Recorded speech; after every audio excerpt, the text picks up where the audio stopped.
Сәлем досым, бұл видеода сізге Google аккаунтта компьютерді ашып көрсететін боламын. Егер де сізде компьютер жоқ болса, менің телефонда Google аккаунт ашып көрсеткен видеомды осы сілтемеге кіріп көрсеңіздер болады. Компьютерде Google аккаунт ашу үшін біз браузерге кіреміз.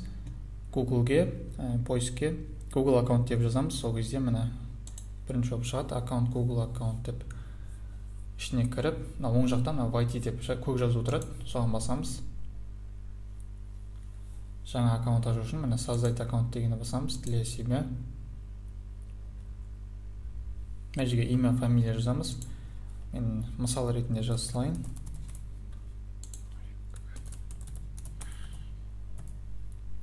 Имя пользователя деген жерге ол сіздің логиніңіз болады, Google аккаунтыңыздың.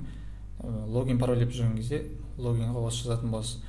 Осыны жазған соң міндетті түрде бір жерге жазып қойыңыз, бір жерге сақтап қойыңыз, немесе себебі ұмытып қалған жағдайда сізге ең жоқ дегенде логиніңіз керек болады, пароліңізді ұмытқан жағдайда.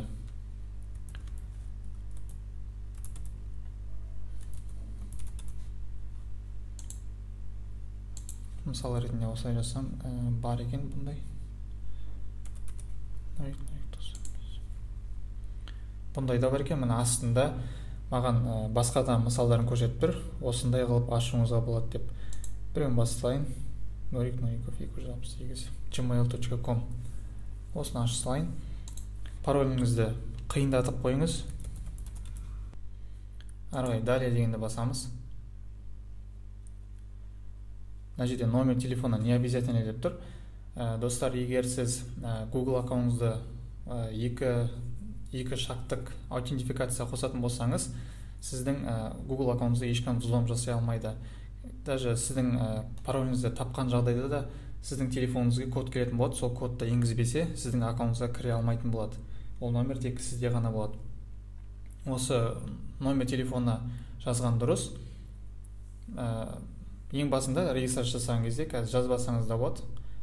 Бұның барлығын регистрация жасап болып, кейінде настройка жасап, оны қоссаңыз болады. Екі шақты аутентификация қосу үшін номер телефона және мына жерде резервный адрес электронной почты. Сіз Mail.ru почтаңызда өші жазсаңыз болады. Сіздің егер парольді ұмытқан жағдайда восстановить ету үшін осы екеуі арқылы восстановить етесіз. Арғай туған күнін жазасыз, жынысын жазасыз, мужской, женский. Далее дегенді басамыз. Шарттармен барлығымен танысып шығамыз. Одан кейін принимаю. Мінекей достар, Google аккаунт ашылды. Сіз басында атыңызды дұрыстап жазбасаңыз, осы жақтан да өзгертіп жазсаңыз болады. Және туған күніңізді, барлық электронный почтаңызды мына жерде жазсаңыз болады. Электронный почта дегенде резервный почта және номер телефона. Дәл осылай қарапайым шарттармен сіз Google аккаунтта компьютерде аша аласыз. Келесі видеода көріскенше.